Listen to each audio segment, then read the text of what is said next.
Good morning, Sergeant. Good morning. I'd like to ask you, just to start off with, at some point during the course of your investigation, did you become aware that a snowplow driver had reported having seen a Ford Edge being moved into a location in front of 34 Fairview sometime in the early morning hours of January 29th, 2022? We learned about a plow truck driver. I don't believe his recollection was as you described, though. Do you remember him mentioning a Ford Edge? Yes. Okay. And do you remember him saying that the Ford Edge had been moved? He had passed by, it wasn't there. At some point, he passed by again, and it was there, impeding his plow route. Yes. Okay. What is your best memory about when he said he believed the Ford Edge? Sorry, I guess a better way to put it is, when did he say he first saw the Ford Edge in place in front of 34 Fairview? I don't remember exactly. I know it was during the middle of the night. My not adopting your narrative was the fact that he saw it being moved there. Understood. I figured that. I clocked that as soon as I said it. He didn't see it moved. He saw it. He saw 34 Fairview without it there. Then about an hour later, it was there. I believe so, yes. Okay. Would about 3:30 in the morning sound right to you in terms of what he reported, in terms of the time that he saw it there?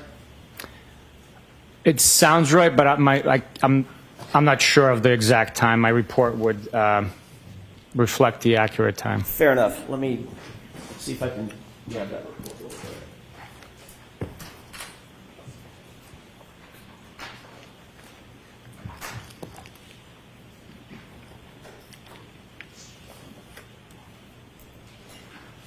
Let me ask this. Well, it's a very lengthy report.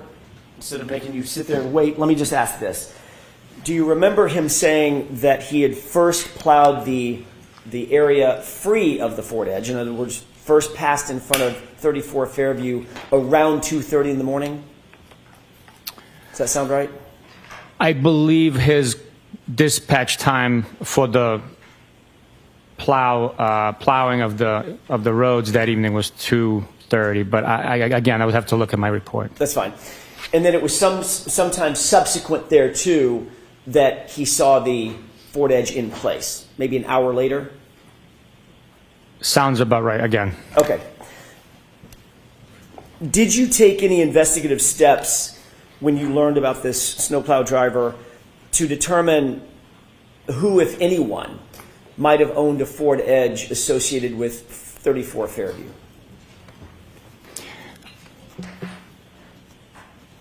I did not know.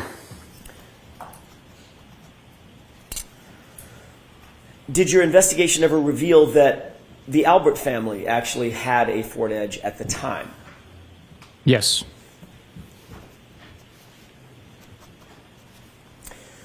I want to shift gears for a second to One Meadows, if I could, and ring video evidence associated with One Meadows. You testified that on direct examination that there was no video from Ring at or around the time 12:36 a.m. When Miss Reed's SUV returned back to One Meadows. Do you remember that testimony? Yes. You did receive a search warrant returned from the Ring Corporation in furtherance of a search warrant executed by Trooper Proctor, correct? Former Trooper Proctor. Evidence was returned by Ring, yes. And in addition to the actual video recordings, there was also an activity log that was returned associated with that time and that location from the Ring Corporation, correct? There was a key log identifying each video that was provided by the time and date when the video was recorded. It's not an activity log per se for the account. It's strictly a key describing the video, telling you what time the video was recorded. During the entirety of your investigation, was there any evidence uncovered at all that Ms. Reed had accessed the account information associated with that Ring account? No evidence could be provided by Ring documenting that activity. But there is evidence that someone had accessed the account through John O'Keefe's cell phone, correct? I am not aware of that. Are you aware that after John O'Keefe's cell phone was recovered by Massachusetts State Police, someone at Massachusetts State Police actually opened the Ring app on his cell phone? Yes. Who is the person who opened and accessed the Ring app on John O'Keefe's cell phone? I'm not 100% sure. May I approach, Your Honor? Yes. Sergeant, having looked at this report, does that refresh your recollection as to who may have accessed that Ring app? Yes, that report is authored by Michael Proctor, and it says that investigators accessed the Ring application. Thank you. I want to show you one other document, if I could.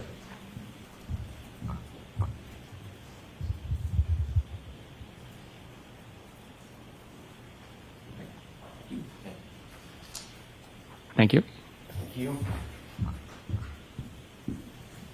I've just handed you what purports to be the search warrant return for the Ring, from the Ring company, correct? I got to take a look through all of it. Of course. Take your time. Thank you, Sergeant. Have you had an opportunity to review that document? I have. Does it indicate that in addition to several other files, there is a login session report that was produced by the Ring Corporation as well? It's highlighted on that page. Number 4 is highlighted with one Excel file containing login session information. Thank you. May I approach? Yes. Thank you. And again, just to make sure I'm very clear about this, nothing from the Ring Corporation suggested or intimated that Ms. Reed actually accessed any of that Ring account information, correct? The information provided did not indicate that, no. Thank you. I want to ask you a couple of questions about your testimony on direct examination related to your trip to the hospital and your observation specific to Mr. O'Keefe's right arm. You indicated that you saw bruising on his right arm in addition to the abrasions, the parallel abrasions that you described, correct? I believe bruising is very similar to abrasion. Okay, that's my question. Can we, Your Honor, with the court's permission, can we show Exhibit 1? It's already been introduced. Is this a fair and accurate depiction of what you saw in terms of the condition of Mr. O'Keefe's arm while at the hospital, if not exactly like this? Yes, it is. Okay. What did you mean when you said you saw bruising on his arm? What were you talking about? I actually indicated bruising on his right hand, the back of his right hand. Okay, fair enough. From his wrist, when I say arm, can we agree, at least for this purpose for the purposes of this discussion, that I mean from the wrist up to the shoulder? Mm-hmm. Did you see any bruising from the wrist to his shoulder? I saw exactly what's depicted there with the abrasions and lacerations. Okay. You know what lividity is, correct? I do. Okay. Describe for the jurors what lividity is. Lividity is the pooling of blood inside the body as a deceased individual falls or is positioned naturally with gravity. Blood begins to settle in the lowest portions of the body. If you're laying face down, it'd be your face. It also contours to the imprint or the force that's exerted on the body from below. If someone's deceased on TV remote control, you can see the remote control, the buttons underneath from the pressure.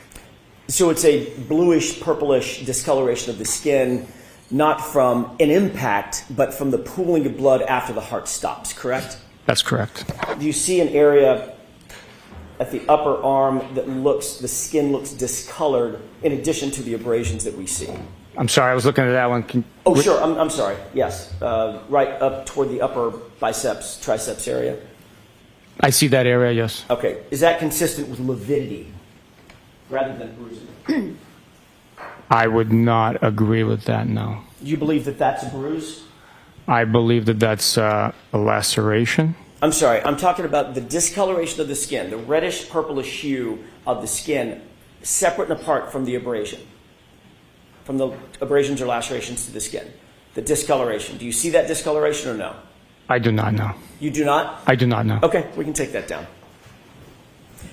As you sit here today, you're not suggesting that you saw bruising from the wrist to the shoulder on John O'Keefe's arm? Nothing that stood out to me. Okay. I observed lacerations and abrasions. All right, thank you.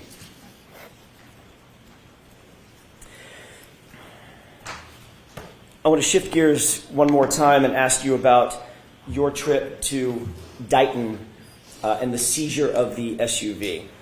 You testified that you seized the SUV somewhere, I think your testimony on direct examination was somewhere around 4:15, 4:17, something like that, correct? Yes, sir. Does 4:12 sound like it could be a reasonable time that SUV was actually seized in Massachusetts State Police custody?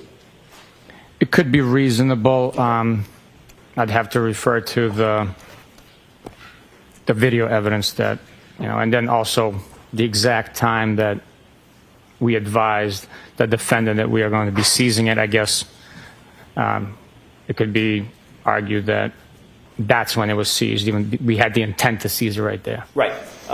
Took the key fob, went outside, had a had a tow truck driver actually put it onto the back of a flatbed. Ultimately, it was transported. Correct. Correct. And you became aware at some point that there was video evidence. You just referenced it. Video evidence of that. I'm going to call it seizure process. Is that right? Yes. And that video evidence had a timestamp on it. Correct. Yes. Okay. You're also aware, as the supervisor of Michael Proctor, that he swore under oath in multiple affidavits in support of search warrants that the SUV was seized at 5:30 p.m., correct? Yes. And you knew at the time, because you were actually there, and you knew when the vehicle was seized, that stating under oath in an affidavit that it was 5:30 p.m. and not 4:12 p.m., that was a false statement, correct? There's a discrepancy in time there, yes. Did you take any action, you yourself as a supervisor, did you take any action to correct that false or misleading state? Let me ask it a different way. Did you take any action to correct that time to the accurate time of 4:12 in any of the affidavits that you became aware of? No, the actual time of the seizure through the video we learned much later, so the approximate time, 5:30, although inaccurate, I did not take any action to correct it, no. And you received that video as a production from the defense. You did not have access to that video, correct? Yes. And so at the time that Michael Proctor actually wrote and drafted these affidavits and swore to them under oath, he did not know that a video existed, correct? Objection. Sustained, you have to word it differently. Sure. At the time that let me ask it a different way. At the time that you reviewed his declarations under oath, you did not know that a video existed. No, we did not know.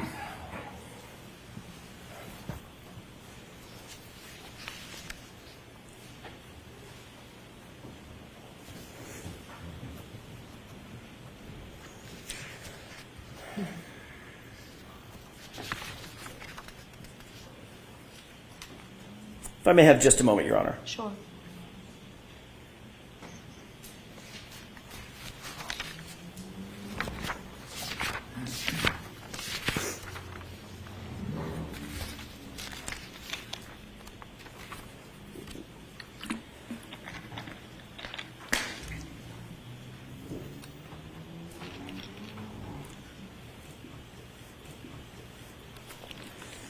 I want to ask you about something that was brought up on direct examination,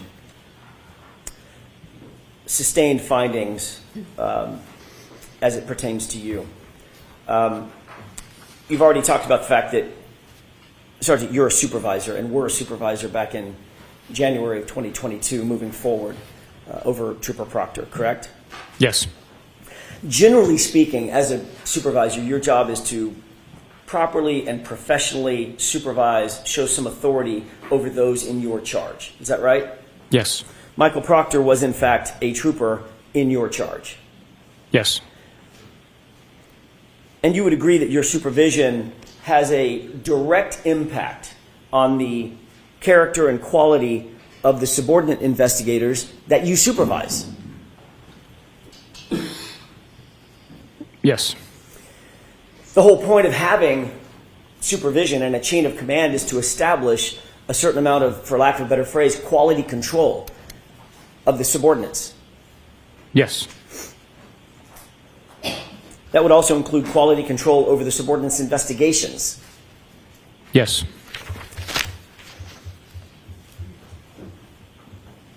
On August 17th, 2022, you were in a group text with the following individuals: Michael Proctor, Trooper Kukowski, a lieutenant named Fanning, and a trooper named DiCicco, D-I-C-I-C-C-O, correct?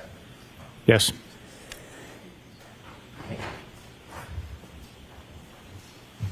I'm handing you a document. Can you tell me if you recognize that document? I recognize parts of it.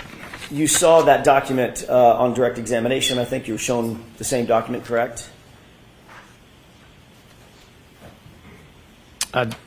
It was different parts of it, but same. It's inclusive of within this document. Okay. Let's start with this. You indicated that you did not see Michael Proctor's name on that document, correct?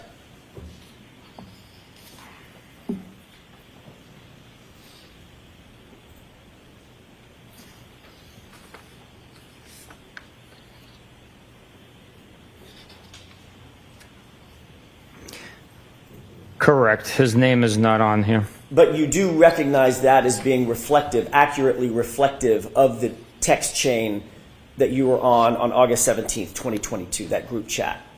Yes, sir. I'm going to do this a little bit backward, but bear with me.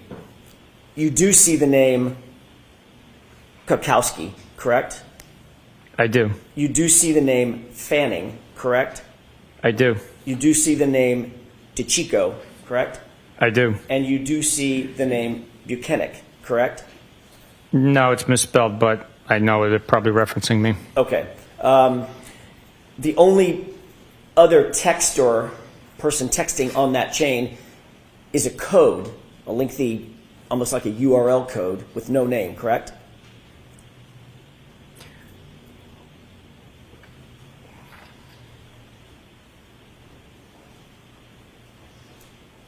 Yes, you're right. And yes. the only person that I didn't name, whose name I did not read off, that's obvious on that document, is Michael Proctor, correct? Correct. So deductive reasoning tells you that that is the code is Michael Proctor. Is that right? I would agree with you, yes. Okay. In that text chain, it starts with Trooper DiCicco sending a photograph, correct? No. May I approach? Yes.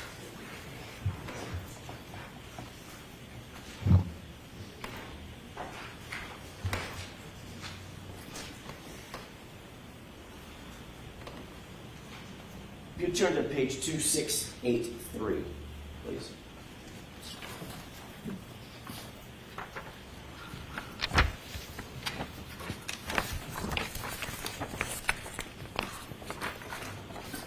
Do you see a photograph there? Yes, I do. Okay. Fair enough. There were some texts between and among the group that preceded this photograph, correct? Yes. I want to start on this date, August 17, 2022, with this photograph. This photograph was sent by Trooper DiCicco to the group, correct?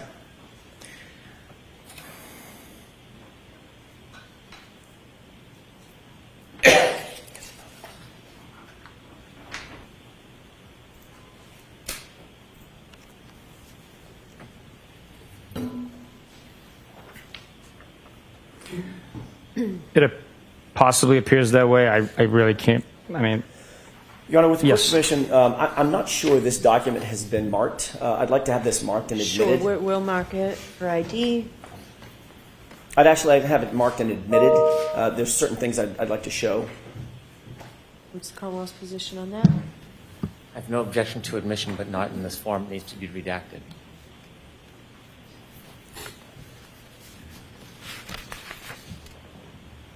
Can you do it? I can. What I intend to do, I can do with one photograph. If I may have a moment with counsel. Okay.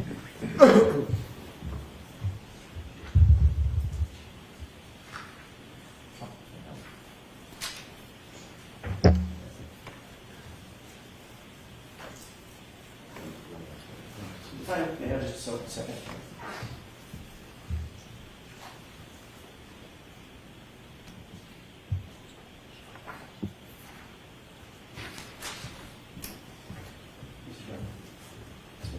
Right, thank you. Your Honor, with the court's permission, I'd like to publish just one page of what's been marked for identification. I'm sorry, I would ask that it be marked, the entire document be marked for identification. Yes. you're going to need this.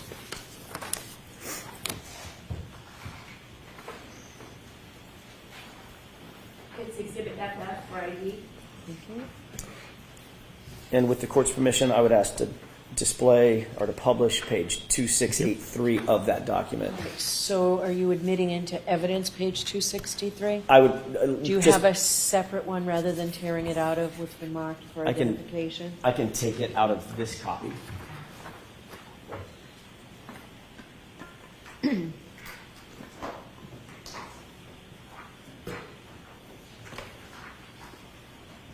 And can you redact it before it's admitted, please? It's been redacted. Okay. Exhibit 116.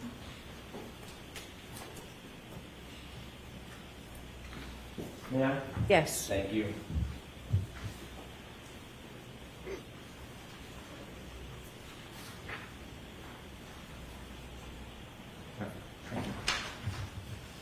Just so we're talking about the same thing, Sergeant, I've just handed you a page that's been marked Exhibit 116. Do you recognize that as being a copy of one of the multiple pages in the document that you're holding that's been marked for identification as FF? Yes, sir. Okay, if we could publish that single page, please. Okay.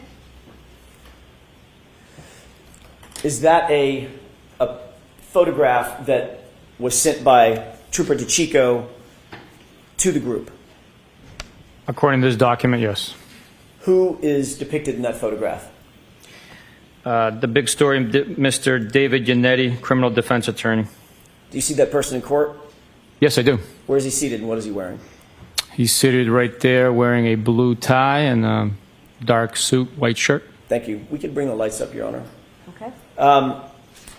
In response to, and going back to the multi-page document FF, in response to Trooper DeChico's photograph that he sent to the group,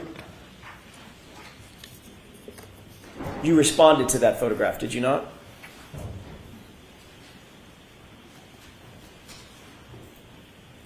Yes, this document indicates so, yes. And you responded by laughing at it, correct? That's what it says, yes. Well, that's what it says, or that's what you did? I don't remember. Trooper Proctor then, former Trooper Proctor, Michael Proctor, then responded, correct? That's what it says here, yes. And he responded to the group, funny, I'm going through his retarded client's phone, correct? That's what it says, yes.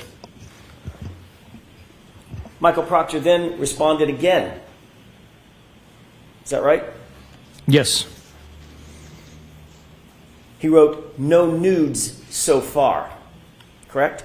That's what it says, yes. Michael Proctor responded yet again. Is that right? That's correct. And in reference to Mr. Yannetti's photograph, he wrote, I hate that man. I truly hate him. Correct? That's what it says.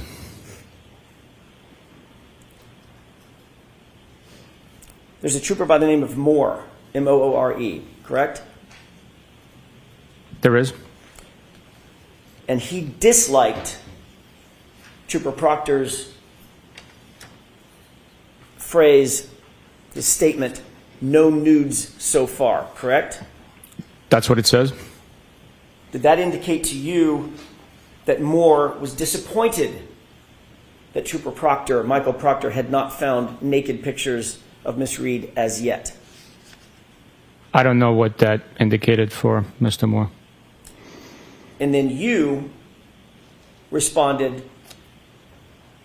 to the phrase, "funny, I'm going through his retarded client's phone," correct? I acknowledged that text message being sent. You acknowledged it by liking it, correct? With a thumbs up. I acknowledged it by responding with a thumbs up emoji. The fact is, Trooper Proctor told you, his supervisor, in this series of text messages, that he was going through Miss Reed's phone. Is that right? Correct. And he also informed you, his supervisor, that he was going through her phone looking for nudes or naked pictures of her on her phone. Correct? He did not tell me that he was going through naked pictures, for naked pictures through the phone. He wrote, "no nudes so far," right? That is what is written, yes. What did you think he was looking for when he wrote that phrase? I don't know what he was looking for. What would be a reasonable interpretation of what Michael Proctor was looking for when he wrote, "no nudes so far"?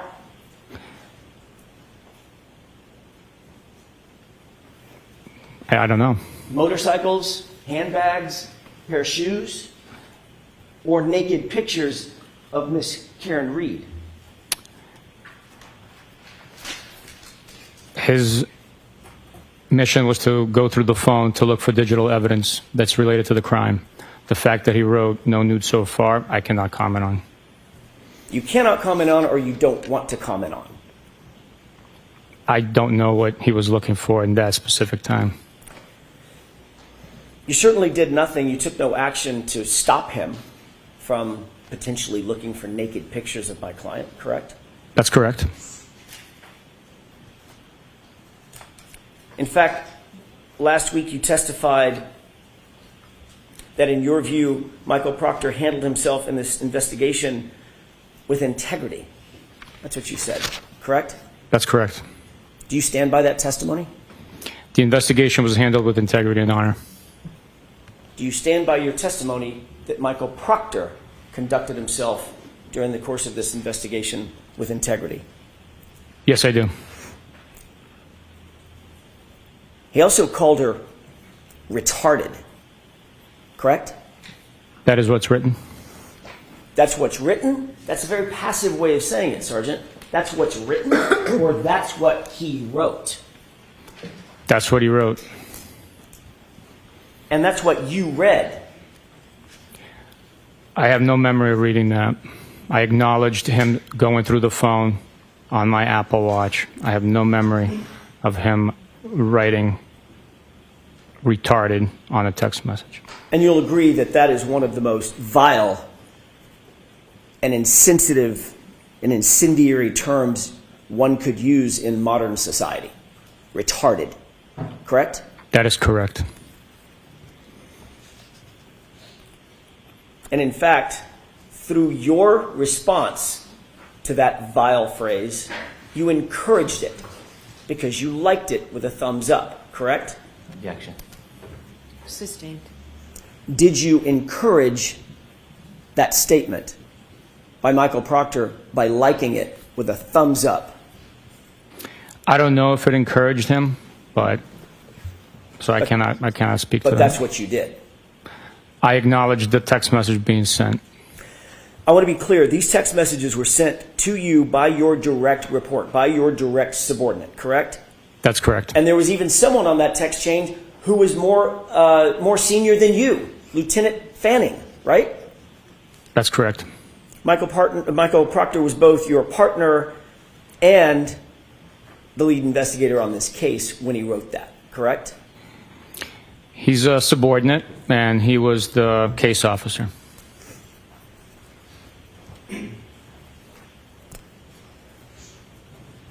This thread, text thread, contains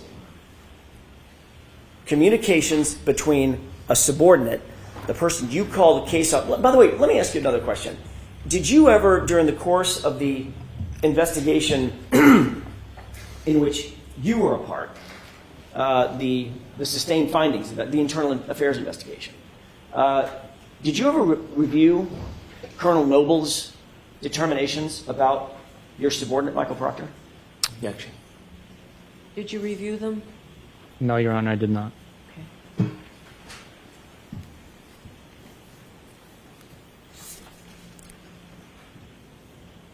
What would Colonel Noble call Michael Proctor's title in this case? You think he'd call him the case officer or the lead investigator? What is your experience with Massachusetts State Police in that regard? Objection. Sustained.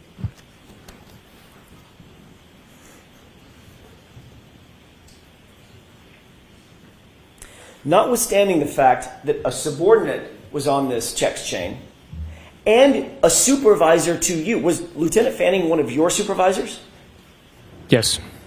Notwithstanding the fact that a subordinate was on this text chain and one of your supervisors was on this text chain, you felt comfortable enough within this group of law enforcement to actually like when the subordinate refers to a suspect as retarded, correct? I acknowledge the text message with a thumbs up emoji. Do you believe that? Well, let me ask you another question, a predicate question. You were also comfortable enough with that text chain to receive information that your subordinate was looking for naked pictures on a suspect's phone, a woman, no less. Correct? You took no remedial action against Trooper Proctor for that, correct? No, I did not, no. Do you believe, as you sit here, that that was a misuse of power and authority by a Massachusetts State Police officer? By myself or No, somebody else? by Michael Proctor. Misuse of what? Misuse of authority and power. To go through a suspect's phone, to get her phone using the authority and the power vested in that officer by the community members. That's the power that you've derived, correct? You work for the public. Would you agree? Objection. Sustained.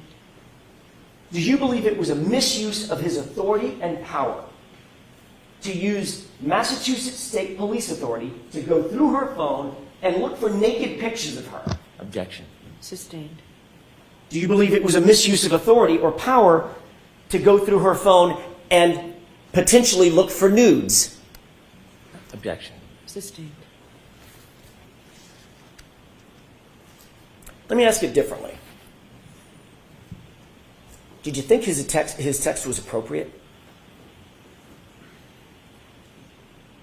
I don't remember reading that text. As you sit here now, do you think that text is appropriate? No, it is not. Do you think it's professional? No, it is not. Do you think it shows integrity? That text message does not show integrity. Do you think it shows honor? A word I expect you hold dear. That text message does not show honor. On October 15th, 2022, you completed a performance review of Michael Proctor, correct? That's correct. Specifically, you were asked to rank his, quote, oral and written communication skills, end quote, correct? Correct. That's part of an overall evaluation and performance review. Is that right? Yes, overall 90-day, quarterly, annual review. You were specifically asked to rank whether he effectively would whether members, your subordinates, would effectively communicate with others, both within and outside the department, in oral and written form, correct? That's correct. And you rated him as exceptional, a number 4 rating out of 5, correct? That's correct. You actually went on to write and comment on Michael Proctor, and you wrote, quote, Trooper Michael Proctor displays professional demeanor, composure, dignity, and respect during the performance of his duties, and especially during his interactions with the public. This is seen during interviews with witnesses, suspects, as well as victims and their families, end quote. That was a statement you wrote about Michael Proctor, correct? That is correct. And this is after the text chain that we've just been talking about, where he calls Miss Reed retarded and references looking for nude photographs of her, correct? That is correct. Was your statement in that evaluation true or false? It was true. You knew Michael Proctor's proclivities, obviously. He told them to you, correct? The term proclivities, what does that You mean? knew what he tended to do, what he wanted to do through his own comments, to look for nudes on a woman's phone, correct? Objection. Sustained. You were aware, sir, that he had received evidence in a case, evidence that doesn't belong to him, belongs to the Massachusetts State Police, at least at that point, correct? The cell phone. I was aware that he received a cell phone, yes. And he used that power and the authority to go through that cell phone and look for nudes of my client, correct? Objection. Sustained.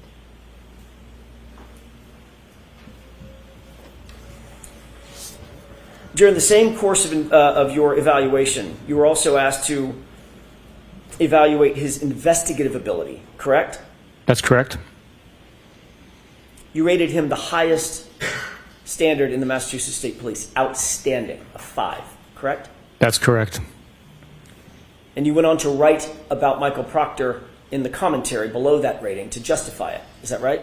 That is accurate, yes. You wrote, quote, Trooper Proctor has had a high-profile caseload with a lot of eye and pressure from external sources during the first day of the investigation. He handled himself and all the case with utmost professionalism and competence. He is able to investigate his case thoroughly and with strict integrity, end quote. Correct? Which quarterly review was this? This is the same one, October 2022. Is that right? Those are your comments. That sounds very accurate. I just was not sure which quarterly review that was for. Professionalism. Yes. You believe that he acted in accordance with the highest standards of professionalism? During his 90-day performance, yes. And you didn't just say he displayed professionalism. You said utmost professionalism, correct? Yes. Competence. Do you Yeah. believe he displayed competence? Yes. And not just in integrity, but he conducted himself, as you've put it, with strict integrity. Is that right? That is correct. Did it show integrity in your view when your subordinate Michael Proctor called Miss Reed retarded? Objection. I'll allow that one. I believe that as a U.S. citizen, he has the right to comment. That's his First Amendment right. We uphold the Constitution, and it's unfortunate, unprofessional what he said in the private text message communication. He might have been voicing his frustrations. I cannot speak for Michael Proctor. It is unprofessional and unfortunate that he said that. This was not, Sergeant Bukhenik, a private text message conversation. This was with his boss and 4 or 5 other individuals, one of whom was your boss. Correct? Correct. This was a communication intended for and received by members of his unit in furtherance of his investigative authority, correct? It was amongst members of the unit. He was updating his boss about what he was doing in furtherance of the investigation, going through her phone, correct? No, I would disagree with you on that. This was a group chain, text message chain that we were discussing private matters in our personal lives. Private matters, including going through Miss Reed's phone? That is unfortunately shared on that group text. So in other words, to the public, he holds one face in private conversations with you and your colleagues within the unit. He shows a completely different face, private face, correct? Objection. Sustained. You said that you believe that he has a constitutional right, a First Amendment right, to call Miss Reed a suspect in his official investigation, in his official capacity as a Massachusetts state trooper, to call her retarded? That's your justification? Objection. Sustained. Do you justify his statement, that vile statement? I do not know. Do you think it's appropriate, given the fact that he has a First Amendment right to say whatever he wants? No, I do not. Do you think there actually might be members of the community, parents, siblings, Objection. children? Mr. Jackson, I'm going to exclude that question as argumentative. Move on. You wrote in your report, if I may have a moment, Your Honor, you wrote in your report about his conduct. He shows composure, dignity, and respect during the performance of his duties, and especially during his interactions with the public. He has a duty to the public, to the community that he serves, correct? Yes, he does. Just like you have a duty to the public and the community that you serve. Is that right? That is correct. Do you think community members might take offense to the use of the Objection. word retarded? Sustained. It's argumentative again, Mr. Jackson. Please don't do that.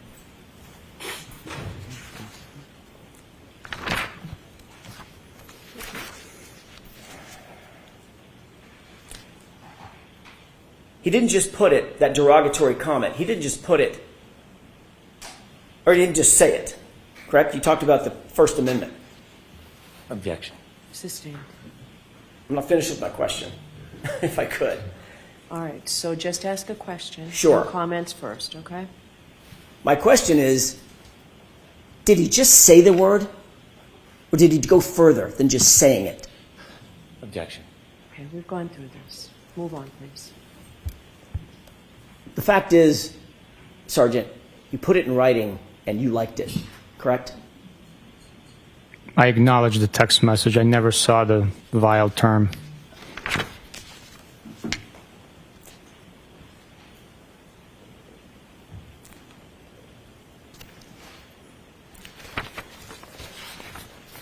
Your Honor, may we approach it just very briefly for a scheduling issue? Okay, jurors, feel free to stand up and stretch. Go ahead whenever you're ready. Thank you, Your Honor. Sergeant, I'd like to move to a different area. At some point during the course of your investigation, you and Michael Proctor interviewed Chris and Julie Albert, correct? That's correct. That was at the Albert residence, the Chris and Julie Albert residence, is that right? Yes. On or about February 10th, 2022? Yes, Does that sound right? it does. Okay. At any point before or during that interview, did Michael Proctor discuss with you a previous relationship that he and or his family had with Chris and Julie Albert or their family? Yes. As we were walking up to the door, he stated that he knows of them from around town and through friendship. Did that cause you any concern that the case officer that had been assigned to the case, dealing with, obviously, involving the Albert family, had a pre-existing familiarity or relationship with any members of the Albert family? Yes, I followed up asking him if he hangs out with these people, how well he knows them, and he stated that he does not hang out with them. They're not his friends. He just happens to know them through people in town. Did he tell you any specifics about communications he had related to Chris and Julie Albert?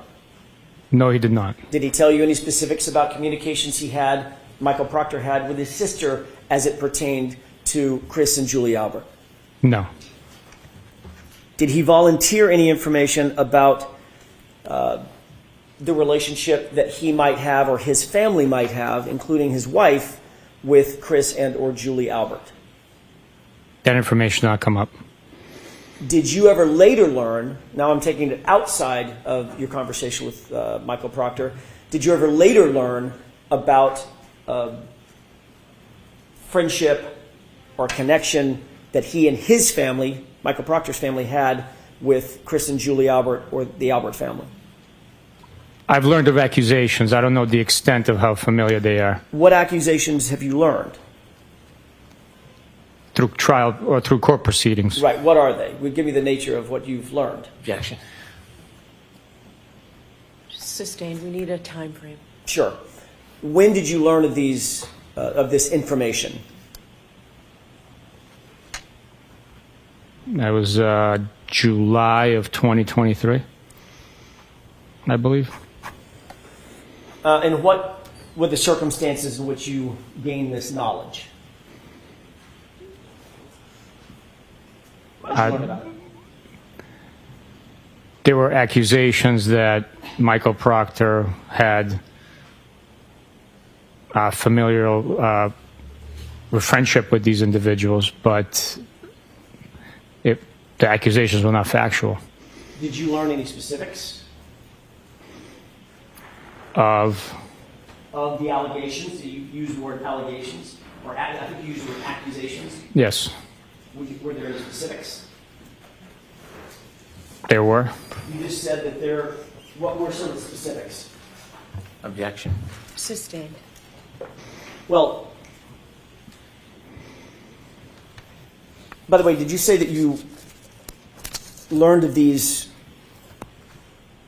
accusations during the last proceeding in this case? Not the last proceeding. I Or a said prior proceeding in this case? it was through court proceedings. Okay, how did you learn that specifically, Sergeant? Did you watch some of the proceedings? Were they televised? Did someone report it to you? What were the circumstances? I was present in court. This was what year? 2020, 2023. Yes. And did you take any action to investigate further the accusations that you said came up in 2023? No. Well, yes, I did. Yes. Okay, what did you do in that regard? What were the accusations and what did you do to investigate? The information had been learned and that it was not factual, so Okay, you're using the word information. Help me out. Details. What'd you learn? there was claims that I object. Sustained. May we approach, Your Honor? Yes. Final question, Sergeant. I think I asked this, but let me make sure I'm clear. Your interview, along with Michael Proctor, with Chris and Julie Albert, was February 10th, 2022, correct? I believe so. Okay. I'm not certain on that, but I believe it was. Okay. Well, let me just clear that up real quick. Would it refresh your recollection to look at your report? Yes, absolutely.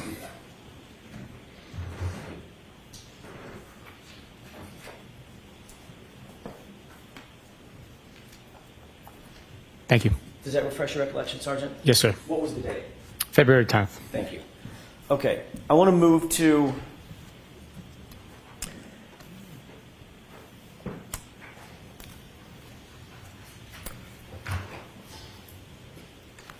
back to Canton PD. Did you at some point recover some videos or a series of electronic data that purported to be videos from Canton PD in furtherance of your investigation? Yes. And to whom did you deliver these videos, and whom were they requested by? The initial request was by Michael Proctor. I delivered them to him. Okay. Since that delivery, have you seen these videos? Yes, I have. Okay.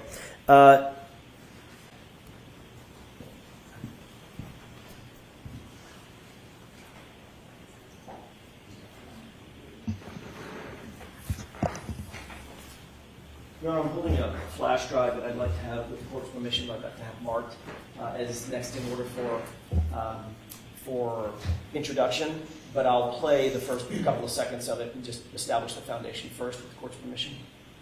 Have you shown it or discussed this with Mr. Brennan? I've just discussed it with Mr. Brennan at the break. What's the Commonwealth's position? I have no idea what it is.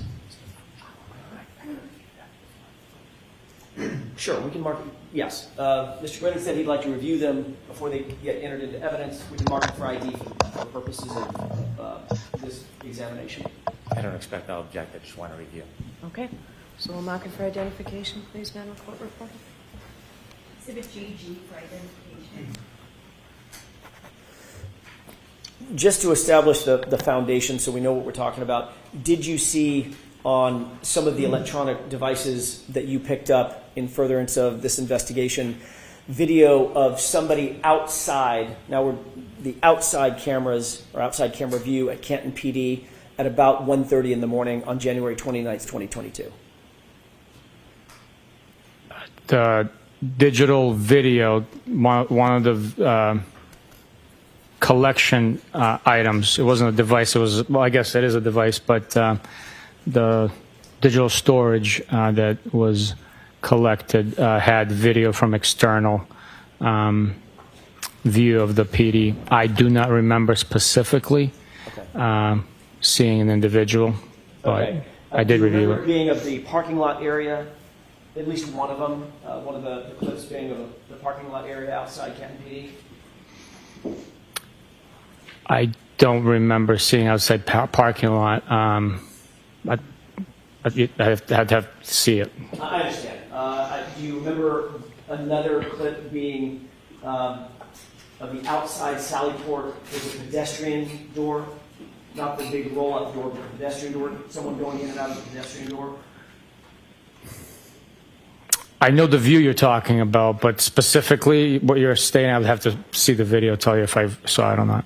And I'm asking a couple of these other questions. I think I may know what the answer is. There's another, do you remember another video being an internal corridor, looking down a hallway and seeing someone walk up or back? Yes, Do you yes, remember that one? I do. Okay, and then one on the outside, again, sort of passing from right to left. May not be attended to a parking lot, but at least an outdoor view of someone moving from frame right to frame left across the camera angle. I don't remember that.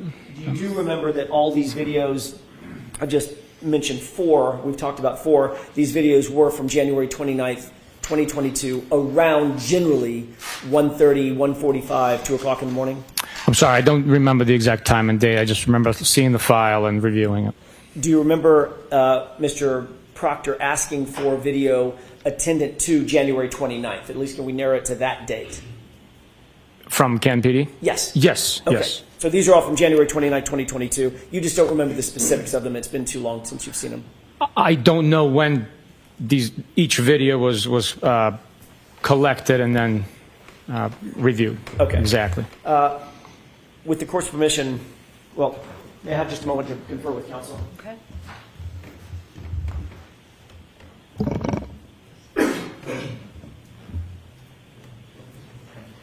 Your Honor, with the court's permission, I'd ask that what's been marked as GG, at least the first video, be published for the jurors. All right, so there are 4 videos on this flash drive?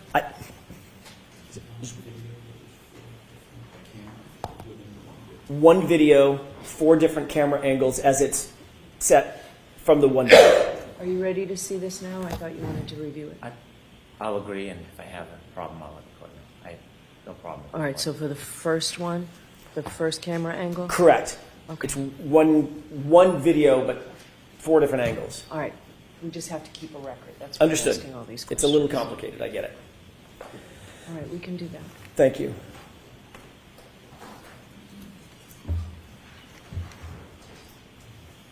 And this is, Your Honor, just for the record, actually, let me do it this way. Sergeant, would you agree that we can call this the rear lot main side at Canton PD, just for identification purposes?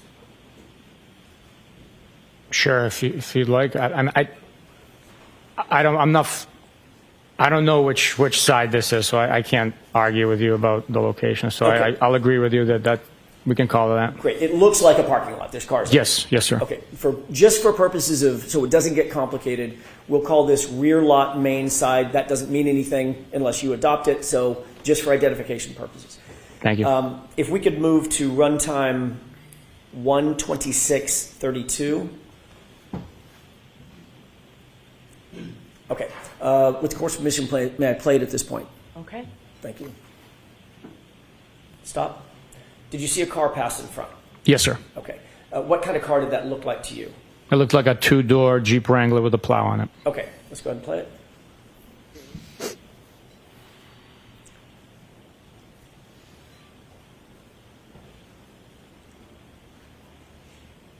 Okay, stop. Sergeant, did you, during the course of your investigation, learn whether or not anybody associated with your investigation had a two-door Jeep Wrangler with a plow on it? Yes. Who is that? Mr. Brian Higgins. Okay, thank you. Let's go ahead and play this.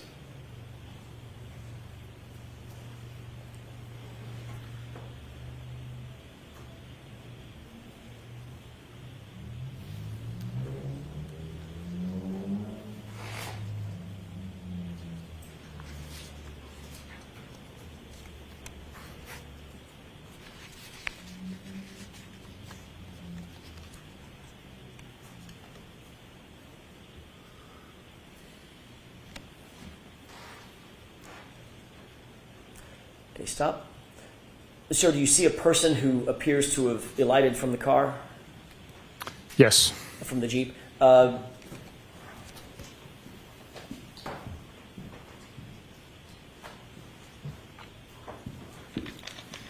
Sergeant, if you could turn your attention to the screen on the right. Does that appear to be the location of the person that you're describing? That's the individual that came out of the vehicle, yes. Okay. I know it's super blurry. You may not be able to at this point. Do you know who that is? I do not know. Okay. Let's go ahead and play it.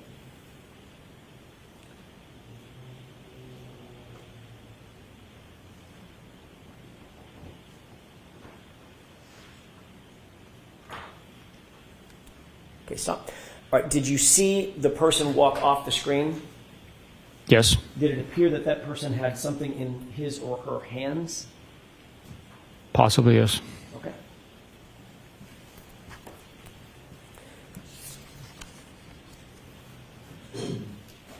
May I have a moment, Your Honor? Okay.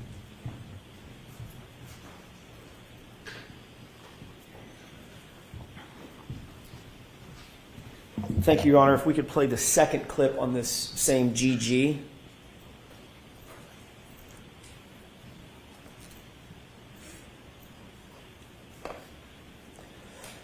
Before this is played, Sergeant, do you recognize what's depicted in this photograph?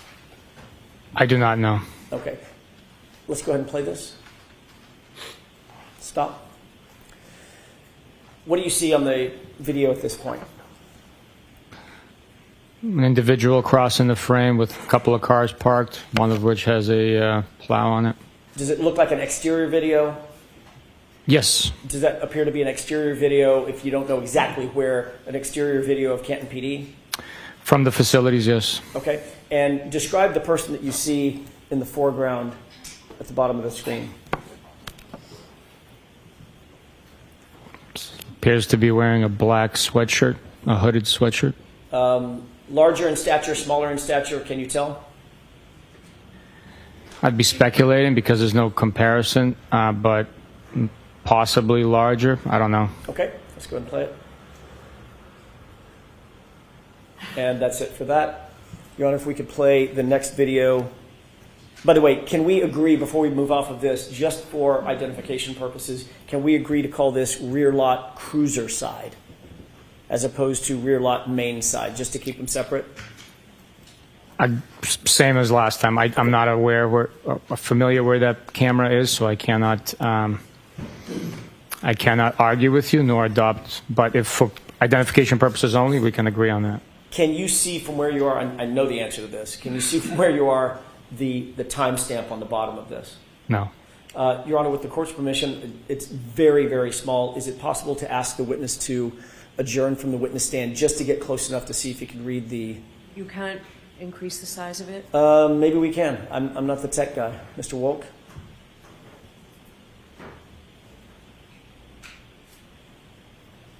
Magic. Wow. I didn't even know he could do that. Okay. Can you read that? Yes, it says rear lot cruiser side. Okay. What about the time? The timestamp reads 1:27:41. Do you see a date? Yes. What is that date? 1/29/2022. Thank you. This was my fault. Your Honor, if we could move back to rear lot main side, I'd like to do the same thing. I failed to ask for the time and date on that one.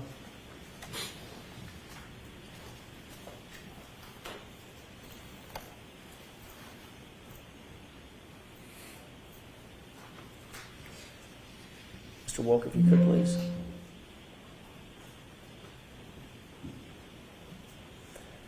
Is it possible to see from there the time and date?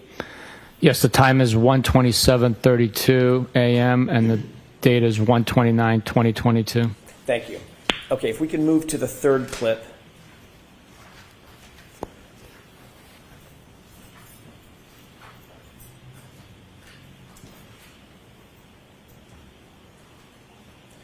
If we could start, Mr. Wolk, by enhancing, with the court's permission, the time and date. Let's just start with that.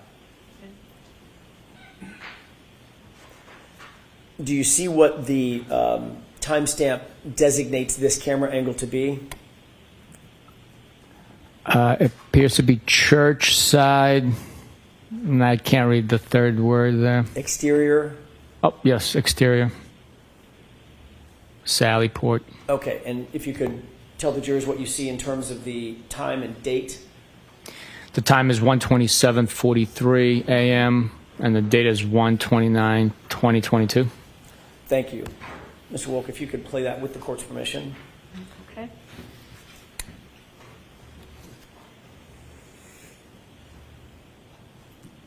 Stop. Do you see a person in that video? I do. Although it's somewhat blurry, can you describe that individual for us, please? Individual wearing dark clothing, possibly. That's the best I could do, really. Okay. Does it appear, given what you've seen in terms of the time of the main side, cruiser side, and now this exterior church side, does that appear to be the same person moving through on the outside of Canton PD? It does, yes. Okay. And what are we looking at here, by the way? What is this door he's about to walk into? I'd be guessing. I was never present on that side of the Sallyport. Understood. I don't know. Let's go ahead and play this.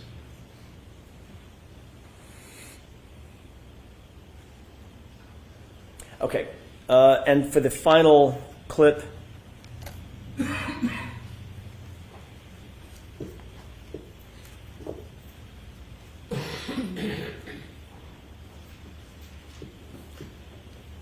if we could go down to the timestamp and date.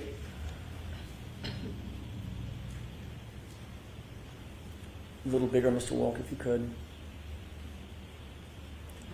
Can you see what that is designated as, that camera angle? Yes, it says first floor corridor, and the time is 1:28:03 a.m. on the 29th of January, 2022. Okay. Is this the corridor version or video that you did have some recollection of? Yes, this is, yes. Okay, if we can go ahead and play this.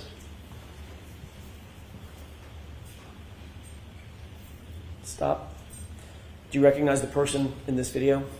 It appears to be Mr. Brian Higgins. Okay, and what is he wearing? Describe it for the jurors. Black sweatshirt with some sort of logo on the front. It appears to be blue jeans and shoes with a white trim. And is the hood up or down on the sweatshirt? It's up. Okay, let's go ahead and play this.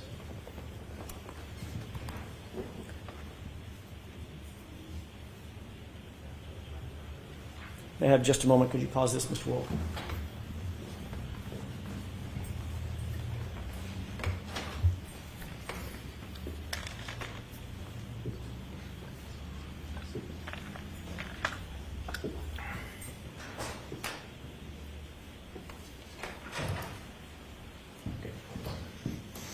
Can you make note of the time as it's paused right here? Do you want me to say it again or Yes, write sir. it down? Yes, sir. The time is 1:28:16 a.m. Okay, and if we could just continue playing this video.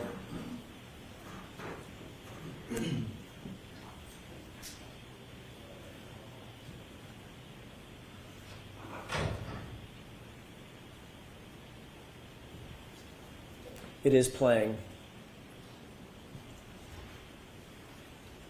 Stop. Now, if you could take a look at the time now.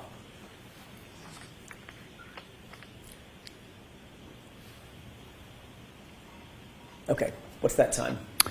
1:29:42 Okay. a.m. And if we could go ahead and go forward.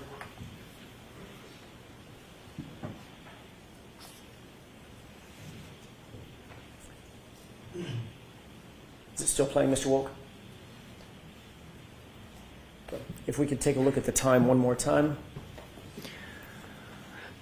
Now it's, you want me to say it? Yes, sir. 1:34:12 a.m. And in the time, just so the record's clear, in the time between you saying 1:28:16 to 1:34:12,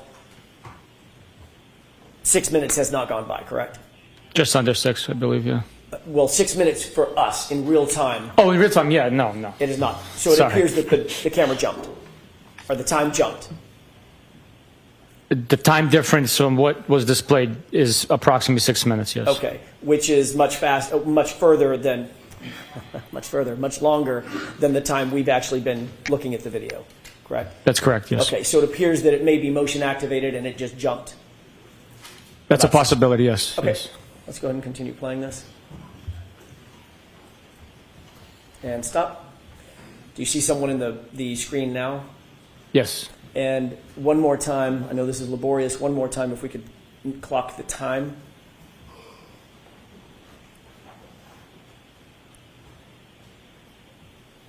Can you see that? No, it's really blurry for me. There we go. Yes, now I can see it 1:34:15, if I'm not mistaken, a.m. Okay, fair enough.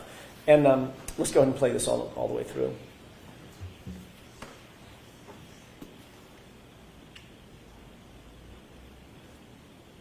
Okay. Who did that appear to be walking away from the camera in this shot? I'm not certain. I would be suspecting or guessing if I gave you an answer, but I'm not certain who that is. As best you can determine, does he have the same stature? I know you can't see his face. Same stature, same clothing, jeans, shoes with white stripe around it, dark hooded sweatshirt. It should appear to be the same person as Brian Higgins. It does appear that way, yes. Okay. Is that it? Okay. There's one more clip that I'd ask you to look at on this same GG device.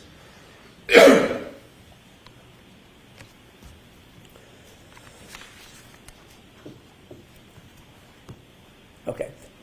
What do you see in this video? Appears to be the church side Sallyport, and an individual came out of the door. Okay. And can we highlight the time, please? Or increase the size? What time do you see there? 1:34:40 a.m. Okay. If we go ahead and play this through.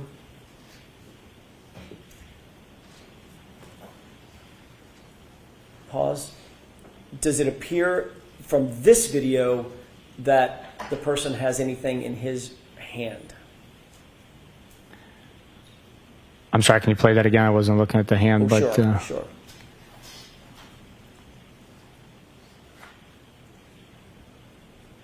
I really can't tell. Okay.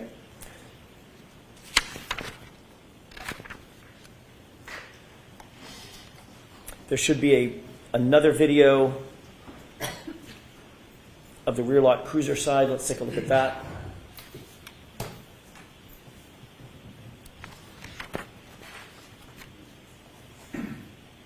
Pause. What do you see in that video? It appears to be an individual wearing a black beanie hat, black dark colored sweatshirt with some design on it, and something illuminating by his face. Can we enhance the time, please? What time is that? It says 1:34 and 53 seconds in the morning, a.m. And if you could move the screen over to the individual, Mr. Wolk. Does that appear to be the same person? It could possibly be, yeah. And does it appear as something in his hands up to his face, the right side of his face or ear? Yes. What do you think that is?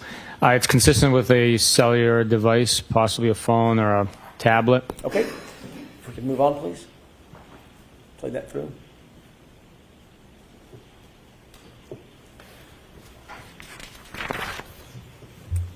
And I believe there's one more video. And Your Honor, this one is a little longer. This is about 10 minutes. Okay. With the court's permission, I'd like to play this through.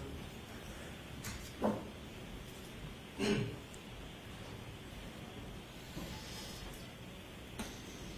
stop. Do you see a person in the video walking from screen right to screen left? Yes. Did that person appear to have something in his right hand? I can't tell. I can't see his right hand. Okay. When he first walked into the screen, could you tell? I couldn't know. I'm sorry. Mr. Wolk, could we back that up with the court's permission about 2 seconds? Okay. Stop. Did it appear as something in his hand? It's a possibility, yes. Okay. And just for, I'm going to ask you for 2 times when we start and when we stop. What's the time on this video at this point when he walks into frame?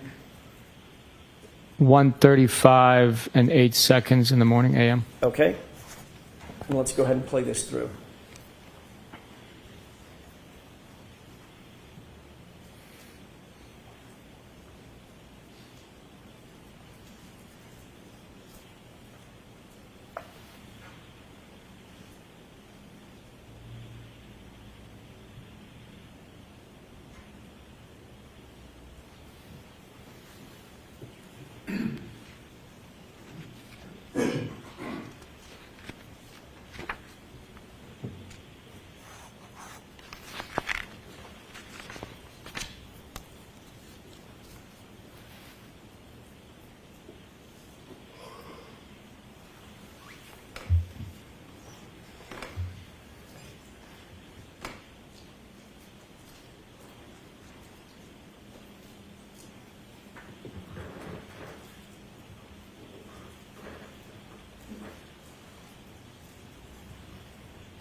Pause it, please.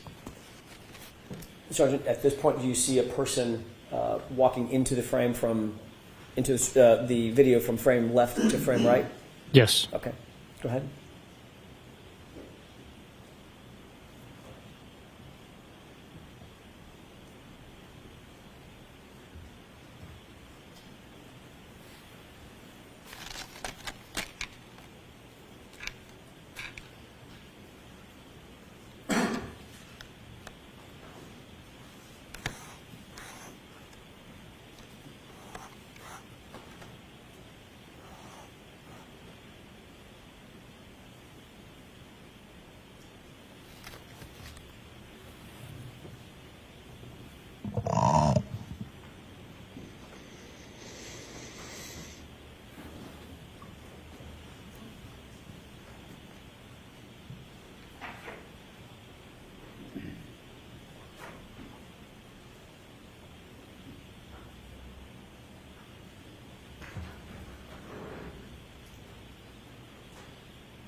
Can you pause it? Did you see something happen with the vehicle next to the Jeep in the last few seconds? Yes. What was that? It appears as though the headlights are activated. Okay, let's go ahead and play it.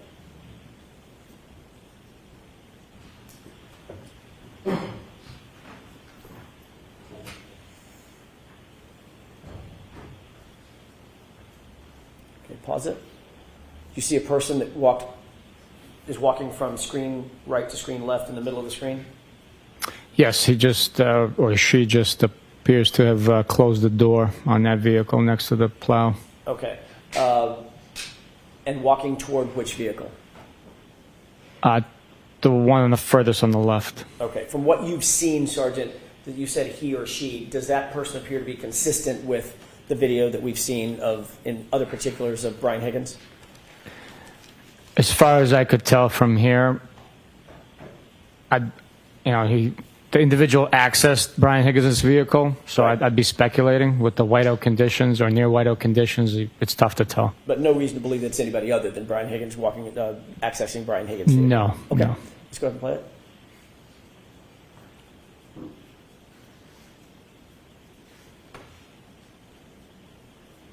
And what do you see Brian Higgins or that person doing now? They accessed the vehicle on the far left. Okay.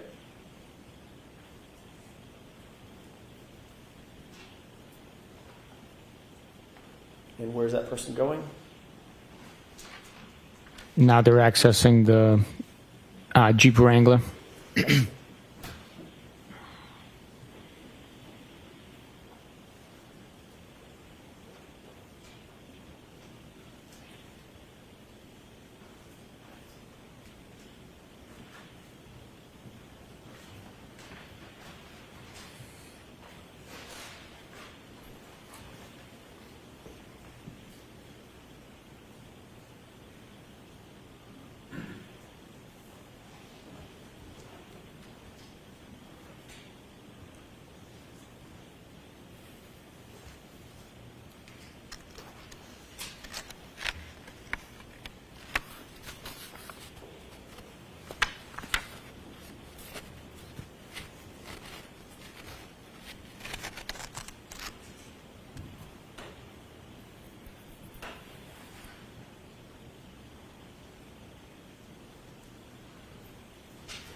Can you pause it? Where does that individual appear to be now in the video? Last I could tell, they might be by the Jeep Wrangler. Before that person got to the Jeep Wrangler, was he standing by the vehicle on the far left, SUV or truck? It appeared that way, but with the heavy whiteout snow that night, I can't tell exactly what they were doing. Did you see anything in his hand, like a bag or a satchel or a duffel bag or something, when that person walked from this vehicle over to the Jeep? I did not notice, no. Go ahead.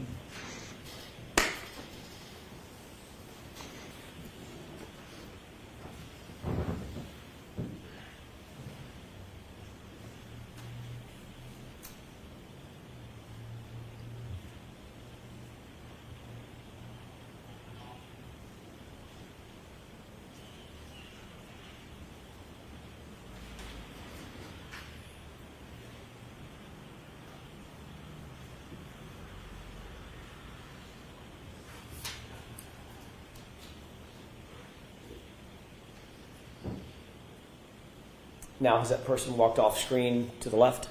Yes, sir. Okay.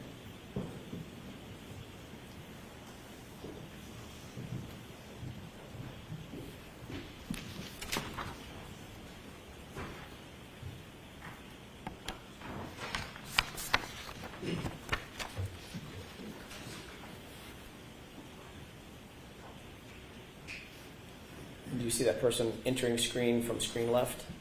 Yes.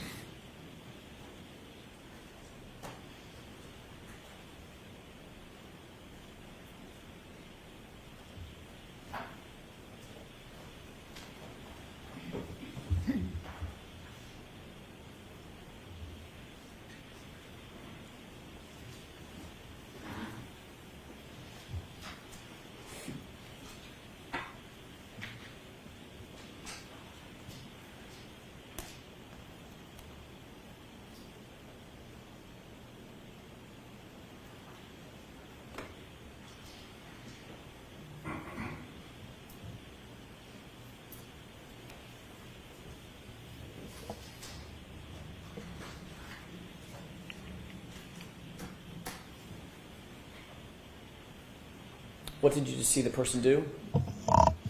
They were carrying possibly like a snow broom, walking from left to right.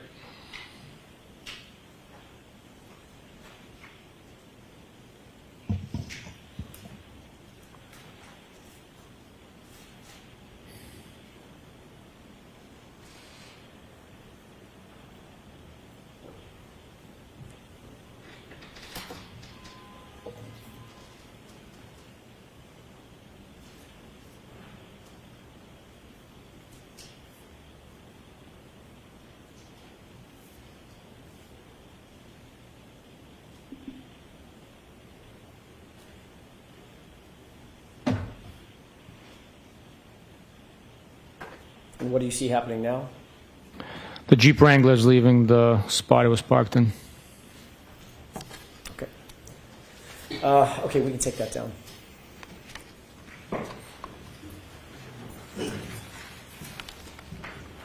Oh, I'm sorry. I failed to ask you the time. I promised I would do it, and I forgot again. Can we look at the time real quick?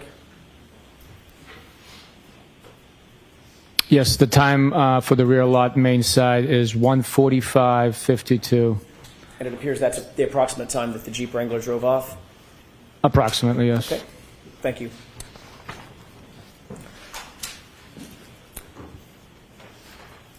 In 20... Well...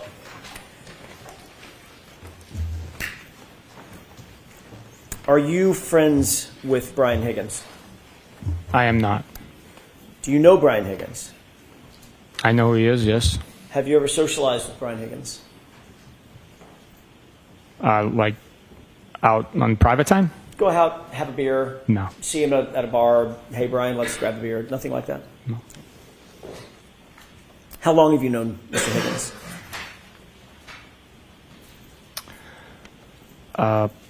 I'd be speculating. It's before this case. He was a law enforcement individual that worked in the area, so I've had cases where he assisted on and that I've assisted on.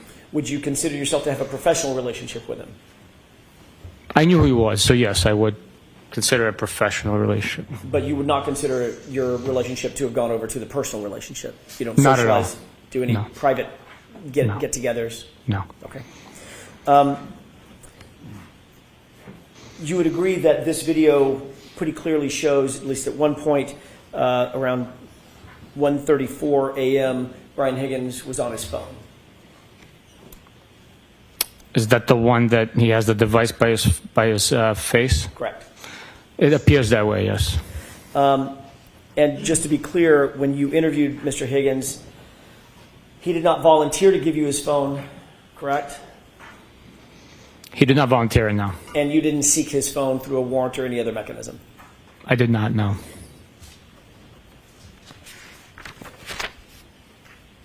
Do you have any personal knowledge as to the status of that phone as we sit here today? The one that he got the extractions from? Correct. No idea, no.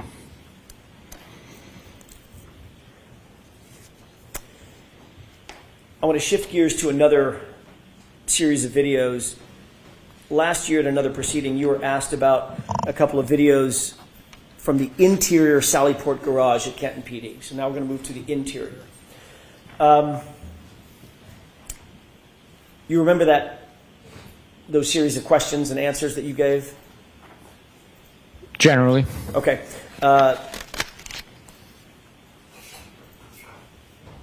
You were asked at another proceeding to describe when the SUV, Miss Reed's SUV, first arrived at the Sallyport garage around 5:30 or so, correct? Based on my recollection of it first arriving or what we were viewing? No, what you were viewing. I'm objecting to this. Ask it differently, Mr. Jackson. Do you remember being asked a series of questions concerning the arrival of the SUV, just in general? I remember that it happened. I don't remember the exact questions on what my answers were. And you remember seeing a video about which you were asked questions concerning the arrival of that SUV, pulling into the Sallyport, who was who, what the time frame was generally. Do you remember that colloquy, that discussion? I remember it taking place, yes. That was Mr. Lally asking you questions, correct? I believe so.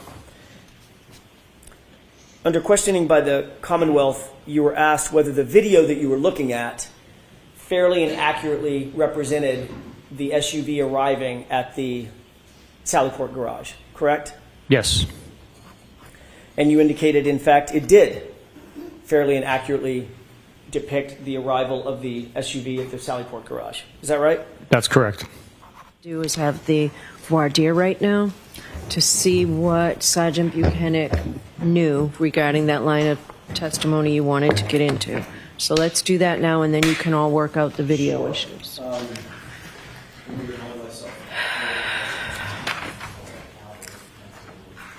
Yes. Okay. May I inquire briefly? Yes. Thank you. Sergeant, we were talking before the jury left, we were talking a little bit about the conversation that you had with Michael Proctor either during or just before or just after that first interview with Chris and Julie Albert. What I'd like to ask you is, what information did you have and what did you ultimately learn about their relationship? You said there were some accusations and we never really got to the heart of it. What did you know and what did you do to investigate? Or what did you learn? What I knew as we were walking up to the door is that he had knowledge of the individuals prior to us conducting the interview. I asked him if he knew them personally. My words, do you hang out with them? Do you socialize with them? He said, no, I do not. I said, are you comfortable doing this interview? And he said, yes. And me being a complete outsider and his supervisor and realizing if there was any impropriety that I would step in and recognize it, report it, and act on that. The interview was conducted without issue. and we moved on. As a matter of fact, one of the things in Trooper Proctor's report, it said, the report started with following formal introductions. Did that suggest to you that Trooper Proctor had no knowledge of who Chris or Julie Albert were from a personal standpoint? Not at all. I believe maybe I wrote the report, or was it him? I think it is you. I think it is Yeah. So I. May I correspond? Yes. Just so you have it. Thank you. Yeah, since I authored the report, I wrote following formal introduction since I've never met them before. Okay, so that was more attended to you than to Michael Proctor. Correct. Okay, but the report does say we introduced ourselves, basically. Following formal introductions. Greeted, but I had formal introductions to them. I've never met them before in my life. You said that subsequently you learned about, your word, accusations that had been made concerning possible relationship between Michael Proctor and the Alberts. What was that information that you learned? When was it? I need that. When did you learn it? I thought you said 2023, but I could be wrong. When did you learn that? It was I believe, during the July motion proceedings when you guys had pictures up of children. July of what year? I believe 2023. Okay. And what was it that you learned in July of 2023 about the potential... The accusations? Yeah. That those were Albert's or McCabe's kids in the photograph with Michael Proctor? Okay. Did you ever learn about personal communications that Michael Proctor or his wife may have had with any of the Albert family, including Julie Albert? Ever? Ever? Yes. Okay. Tell me when you learned that and what you learned in that order. Well, Michael Proctor had communicated with those individuals, Elizabeth Proctor communicated with those individuals due to the harassment that they've sustained. Okay. So with the crazy behavior that's been imposed on them, and the torturous harassment that they've endured, the traumatic experiences they've had to live through, they've communicated. So I've learned about that, yes. I was taking in all of that evidence, hundreds and pieces of evidence that I've archived in order to... Go ahead. In order to... investigate it. Okay. You're talking about Elizabeth Proctor well after the fact of the interview and the incident in 2022. That's what you were just describing. It was after the harassment started, yes. Which is well after January 29, 2022, correct? January 20, yes, it is. Okay. I'm asking about information related to a relationship prior to January 29, 2022. Did you ever learn about a pre-existing relationship that may have existed between the Proctor family and the Albert family before January 29, 2022, and maybe a couple of days after? All I know is that there was a relationship explanation provided by Mr. Lally during one of the motions, and it was like 6 degrees separated by individuals residing in the community, living in the community, raising their kids in the community, working in the community, so making them community members and having relationship within that. I don't know the extent of those relationships. Okay. Did you, during that hearing where you said there were pictures of the kids and et cetera, that July 2023 hearing, did you see a Facebook post during the course of that hearing wherein the Albert family called the Proctor family their second family, or vice versa, where the Proctor family, Michael Proctor's mother, they've called the Alberts their second family? You remember that Facebook post? I don't remember seeing that post. I just remember there was like a picture of kids that weren't Michael Proctor's kids. Okay, but you were in court that day. I was in court in July. I believe it was 23rd of July, for Okay. the motion, yeah. Leaving aside the photographs that you've talked about, did you see the post, the Facebook post about those two families, specifically Michael Proctor's mom, saying that the Alberts were their, quote, second family? I don't remember seeing that post. That didn't strike you, or that was not in your brain, in your head? I don't think I've ever seen a post like that, so I just remember seeing the post of the kids. What I believe about it was Miss Little that was holding up the poster. what about the text messages, or what about any text messages between Michael Proctor and his sister concerning Julie Albert, very specifically concerning Julie Albert? Are you aware of those? No. Have you ever seen a text message between Julie Albert, between Courtney Proctor and, it's Courtney Proctor and Michael Proctor, where the sister says, Julie wants to give you a gift because you're doing such a great job leading this, meaning this investigation? Are you aware of that? No. Are you aware of a text message in which Michael Proctor responds, get it for my wife? Meaning, if you're going to give us a gift, get the gift for my wife. No idea. Okay.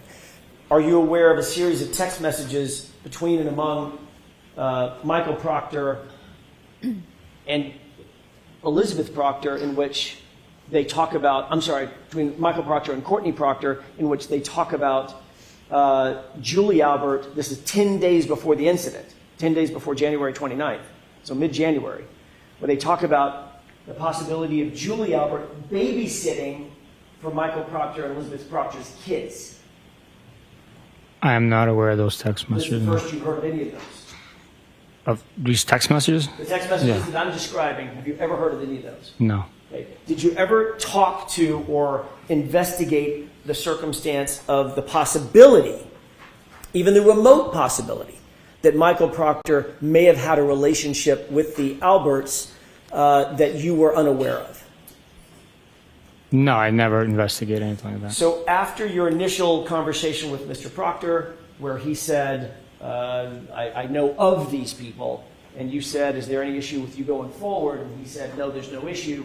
You took no further steps after that to investigate that relationship. And I'm talking about the relationship that existed on or around January 29th, 2022, not in 2023, not in 2024.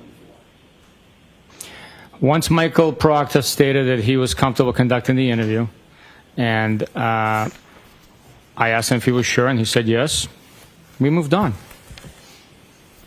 May I have just a moment, Your Honor? Yes. Last couple of questions. Were you in court? I know you're indicating that you've never heard about these text messages. Were you in court in February of 2024 following the federal investigation revelation, the documents that we got from both sides got from the federal investigation, which revealed, and was revealed in open court, the text messages about gift giving between Courtney Proctor and Michael Proctor? Hey, Julie wants to get you a gift, and Michael Proctor's response was, get it for Elizabeth, or get it for my wife. Were you in court when those were revealed? Following the harassment, intimidation that I experienced on the 23rd, being followed to the bathroom, then being followed outside, I stopped coming to court proceedings due to that. So I was not in court in February of 2024 and describing the information that you're revealing. I was not aware of that detail. All of these proceedings are televised, Sergeant. You know that, right? I'm not aware that it's televised, no. You're not aware I know it streams, but I'm not aware that it's televised. Okay, streamed. Whatever you want to call it. Streamed on the internet. You can find it. You can, yes. They're recorded. Right. Did you ever review the hearing in February 2024 talking about what's been referred to as the Fed dump and the revelations that were made pursuant to that federal investigation and the text messages attendant thereto?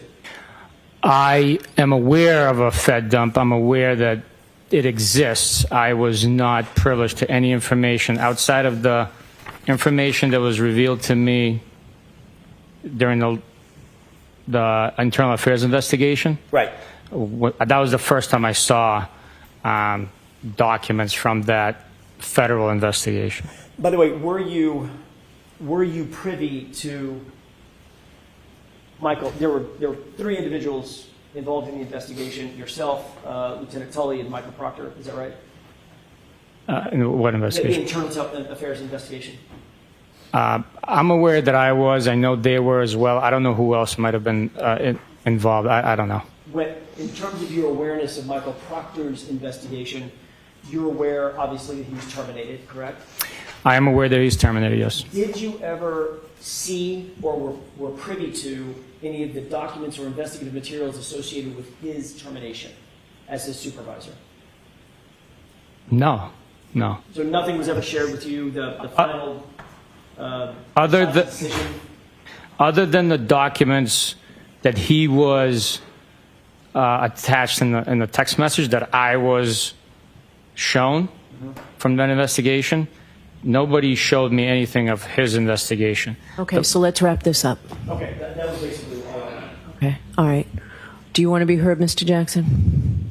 No. Okay. On that. Yeah, I'm not letting any of this in. I think it's all admissible, but I understand the court's ruling was if he doesn't have personal knowledge of it and didn't have it then you're not going to let it in. It's over our objection, but that's been noted. Okay, so you got your voir dire, and I'm glad we fleshed it all out. Okay. So you have to be back here in 35 minutes. All right. When's the jury coming back, Paul? Just before the lunch break, Sergeant, I asked whether you had engaged in a discussion with the Commonwealth at a prior proceeding in which you were shown a video and you talked about the fairness and accuracy of that particular video in the Sallyport when the SUV was first pulled in. And you did indicate that it was fair and accurate, correct? Yes, back then, yes. Yep. I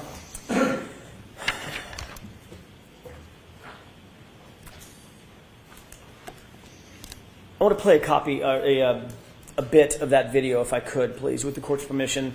Okay, is it in evidence? It is not. I would ask that we. This is at 5:37:03. If we could just play this forward for a couple of seconds. A little bit further. Pause. Do you see what's depicted in this video? Yes, I do. This is the video that you were shown at a prior proceeding, correct? Yes, it is. Does this appear to be the interior of the Sallyport at Canton PD? Yes, it is. And this is what you were questioned about regarding the SUV being pulled into the Sallyport, correct? Yes. From a time frame standpoint, just the time frame, this is right after the SUV has been driven in from the flatbed after having been seized in Dighton, correct? Yes, it was driven off of the flatbed after transportation from Dighton to Canton PD and driven into the Sallyport. All right. You previously have identified individuals in this video, in this still shot, correct? Yes. And what you previously said, and we'll get to subsequent testimony in a second, you previously indicated that the person to the right was you, person to the left, Michael Proctor, correct? Yes, previously I identified that being Michael Proctor. I was mistaken. That is not me on the right. That would be the tow truck driver, correct? That's correct. That is, in fact, Michael Proctor, however, in the two-tone jacket, correct? I believe so. Okay. And as the video is portrayed, at least as we're looking at it, and I'll get to the next question next, as we're looking at it, it appears that we're looking at the right passenger side of the vehicle, as it appears in this video, correct? That's correct. And you see a timestamp and a date stamp on the bottom, correct? It is present. I don't know what it says. Okay, can we highlight that just a little bit? Can you see what that says? I believe it says interior Sallyport back wall. Okay. 537, maybe. Okay.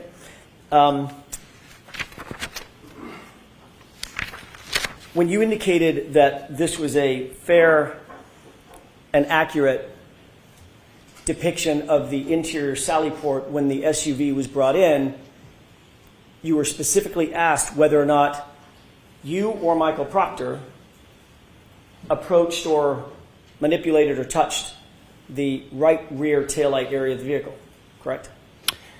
I don't remember the exact verbiage used, but in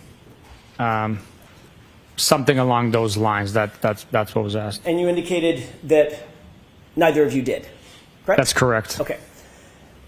But in point of fact, this video is backward, correct? Yes, it is a mirror image of what is actually taking place as recorded by the camera. Can we play this forward? Yes. Do you see where Mr. Proctor, let's go ahead and pause it. Do you see where Mr. Proctor went?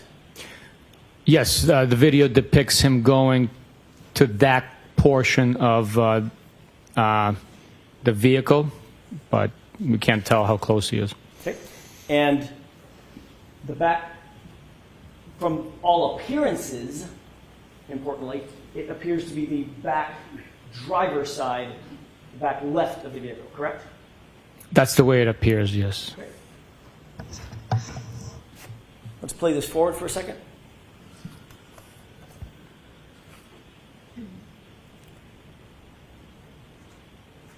Pause. Can I ask you to pay special note to the far rear side of the vehicle? Do you see what appears to be Mr. Proctor's head?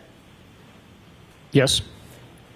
As the tow truck driver walks past the rear of the vehicle, can you watch and tell me if you see Mr. Proctor do anything or move in any way?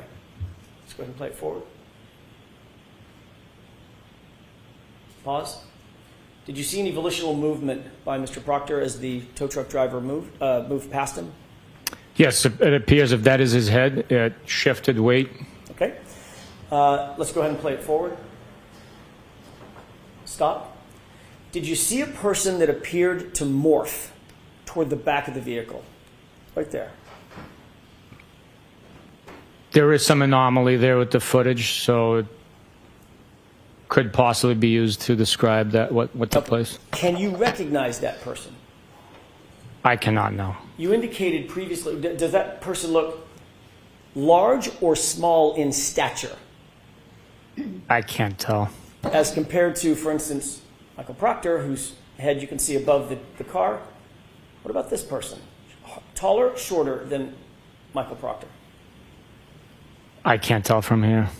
I can't. You indicated that Chief Berkowitz was a smaller statured person, correct? I never said that. I'm sorry? I didn't know his height. Larger or smaller? Generally. How about this? Larger or smaller than you? He's shorter than me. Okay.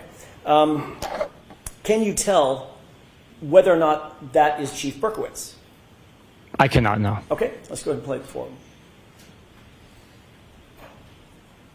And a little bit further. Pause. What does it appear that Mr. Proctor does at this point in the video? He's walking. Okay, do you see anything in his hand? I cannot tell from the video, but he might be carrying something. Remember we looked previously at a portfolio, black portfolio. Does it appear that he may have a black portfolio in his hand? That is very likely, but I don't know exactly what he's carrying. Okay, let's go ahead and play this forward. Okay, and did it appear that somebody just appeared at the front right, the right-hand side of the screen toward the front of the SUV as well? Yes, it appears that way, yes. Okay. Let's take this down. I'd like to mark. I have another electronic device, a thumb drive, that has another video on it, Your Honor. I'd like to have that marked as next in order. Court permission. All right, so there's no objection, Mr. Brennan? No objection, thank you. Okay. Now, Sergeant, what does this show? It appears to be the mirror image of the previous footage. I don't know the exact timestamp there, but Can we increase the date and time?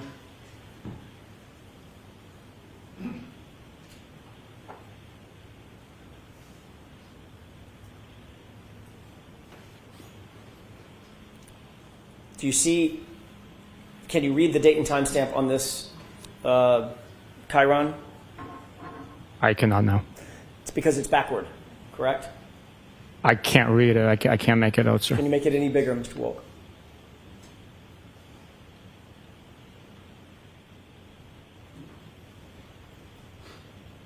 Does that appear to be backward?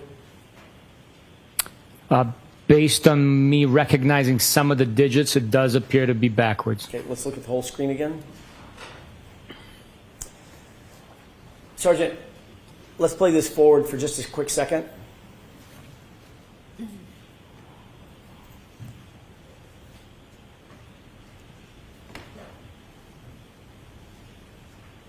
Pause. Do you see Michael Proctor in this video? I believe that's him, yes. And which side, and let's start with this. Do you agree that this is the correct version of the camera angle and the SUV as it pulled into the Sallyport? This is the footage, the way that is depicted right now is very accurately very accurately represents what I remember from being there. In fact, this side of the vehicle that we're looking at that's closest to us, that I'm highlighting on the screen to your right, that is in fact the driver's side of the vehicle, not the passenger side of the vehicle. Is that correct? That is correct. The far side over here would be the right rear of the vehicle, correct? Yes, sir. Which area is Michael Proctor walking to? The left rear or the right rear in this footage? It appears if that's him, he's walking to the right rear of the vehicle. Can we play this forward?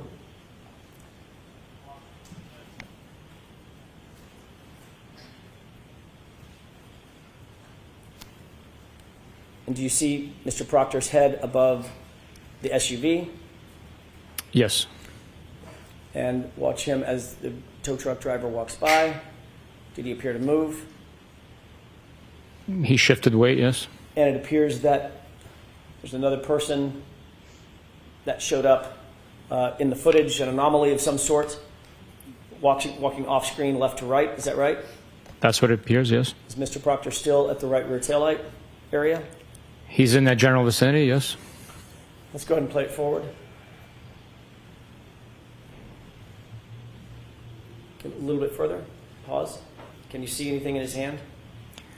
Let me just ask it closed in. Do you see the portfolio in his hand? It would not be unlikely that it's there, but I can't tell exactly what it is in his hand. Let's play it forward. Do you see anything in his hand now as his arm? Yes, yes. Does it appear to be consistent with the black portfolio that we saw earlier? Yes, it is, yes. Let's move forward. And he is now off screen, correct? Yes.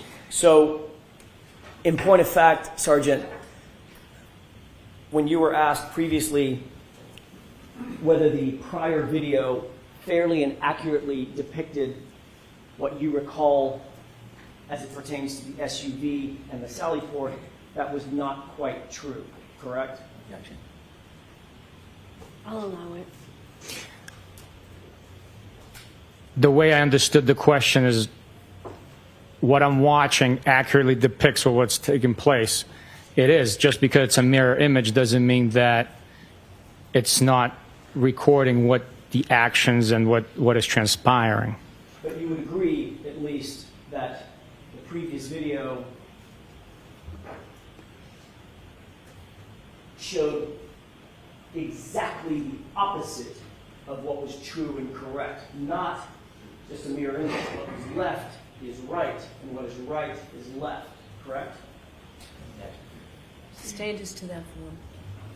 Would you agree that in point of fact,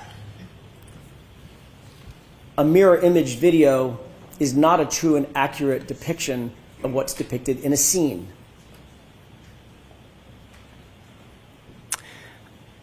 I think it just is a mirror image of what's taking place. If you see someone walking in or driving a vehicle and it's depicting the action of the vehicle being pulled in, and if it's mirrored, it's pulling in from left to right or right to left. It's still documenting the activity that's taking place. Or if someone walks to the left rear of the vehicle versus the right rear of the vehicle, those two things will be switched, correct?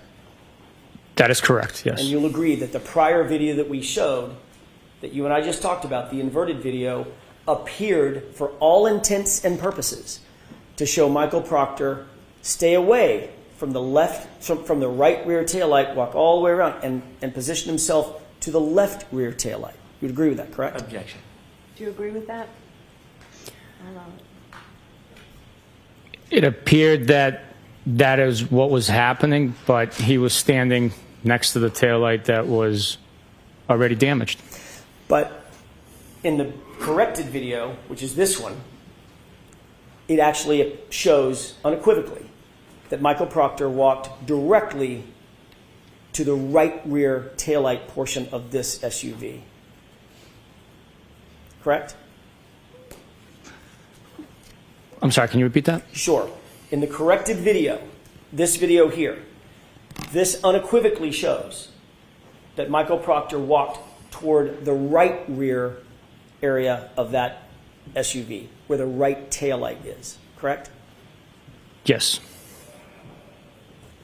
And you'll also agree that this video was taken before any taillight material was ever found at 34 Fairview, correct? Can you zoom in on the time? Not on this one, this is backwards. I know that the SUV pulled into the garage at the Sallyport at 5:35, and we were still on scene at 5:51, almost 52. So, yes, if that's timestamp before 5:51, before we left Canton PD, then yes, taillight pieces had already been found. So 5:35, 5:37 is before the first taillight pieces were found. Right. I'd have to see a timestamp of when they were exactly found, but if Let me that... ask it a different way. 5:37. Sergeant, Canton PD is about a mile and a half from 34 Fairview, is that right? Approximately. I don't know the exact distance. I never measured it, but I would not be shocked if you were accurate in that. Maybe a 3 or 4 minute drive. Depending on the traffic conditions and the weather conditions, that could be a possibility, depending on the speed you travel.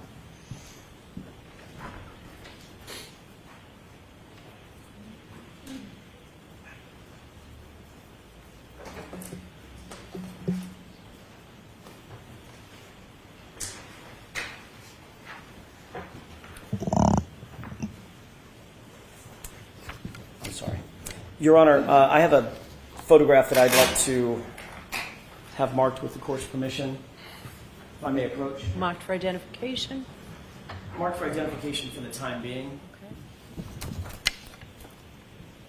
Let me take a look. Thank you. Let me ask you a couple of other questions. We just looked at the videos of the interior of the Sallyport. Harkening back to what we just looked at, the corrected video, there would also be a camera on the other side of that Sallyport garage pointing down toward the right rear taillight area of the SUV, correct? Yes. There's a camera situated on the opposite side. We'd be looking at that camera, correct? Yes. Okay, taking a look at that photograph, I know the quality of it, but can you tell if that appears to be a still image from that camera?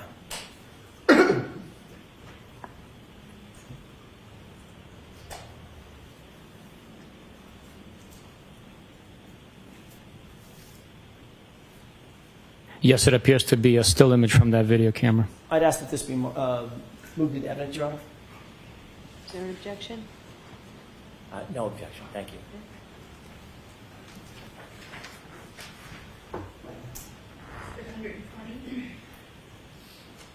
Thank you.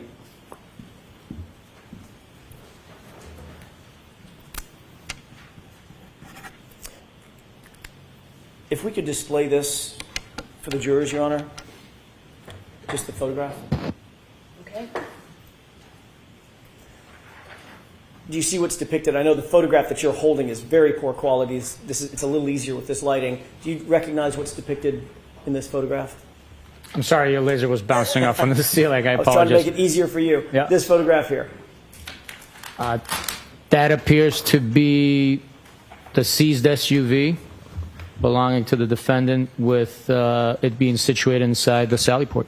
And what is that vehicle there? It's an antique police cruiser. And who is this person? I do not know who that is. Does that look like Michael Proctor? I don't know. I'd have to get a zoom in. I don't know. Would that be, does he have glasses on? I don't know. Would it be Chief Berkowitz? It could be Chief Berkowitz. I don't know.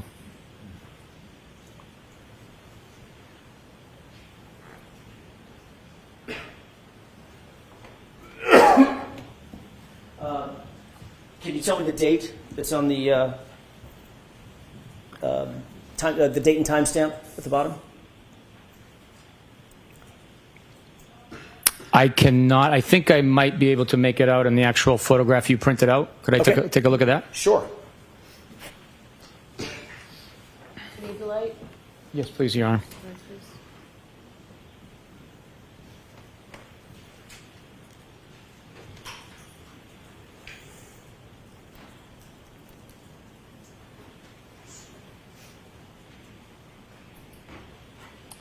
It appears the time is 11:08 and 59 seconds in the morning of possibly January 30th of 2022. Okay. Let's go ahead and pull this back out full frame. Thank you. I wanted to ask you, do you have a point of reference? Does that appear to be the interior camera facing the other direction where the SUV was depicted in the Sallyport earlier? It's the opposite of what we had viewed earlier, diagonally across, I believe. So this would be the right rear of the vehicle, correct? That is correct. Now I'd like to ask you to take a look at a video. Now that we have that point of reference, Your Honor, I have a final video.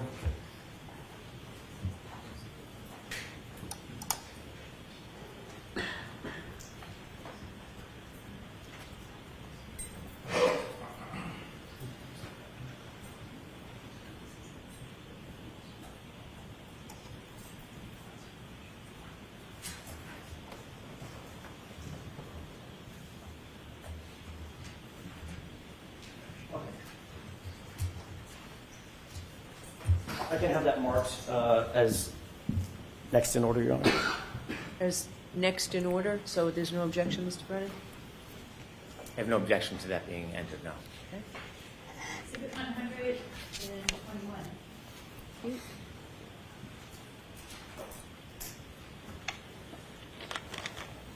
Your Honor, with the court's permission, could we Yes. present this?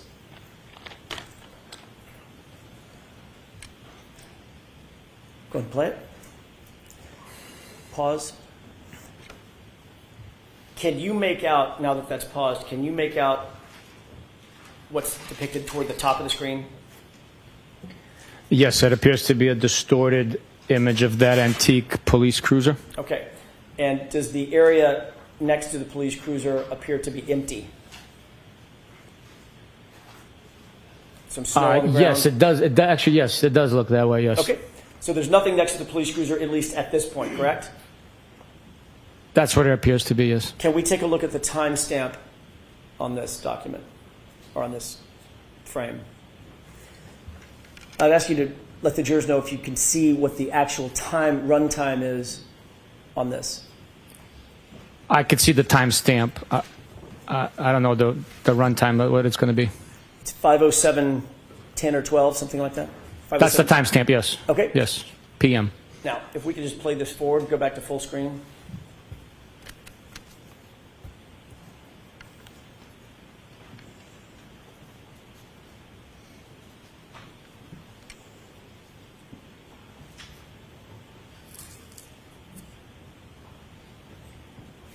pause. Now, how many seconds would you estimate, just in your head, just went by in real time? Approximately 5 seconds. Okay. Do you see something in the video now? Yes. What is that? It appears to be the seized Lexus SUV. And now let's look at the timestamp. What time is that? 5:47 p.m. So, in about, according to your testimony, in about 5 seconds, the time jumped from before the SUV was in the Sallyport to about 5:50 p.m. after the SUV had already arrived and is now situated in the Sallyport, correct? Yes, that is correct. The time frame that we just saw earlier, of about 5:35, 5:36 or so, with you and, I'm sorry, with the tow truck driver and Michael Proctor in the video. That is not in this video. It's not captured in this video, was it? It did not present itself, no.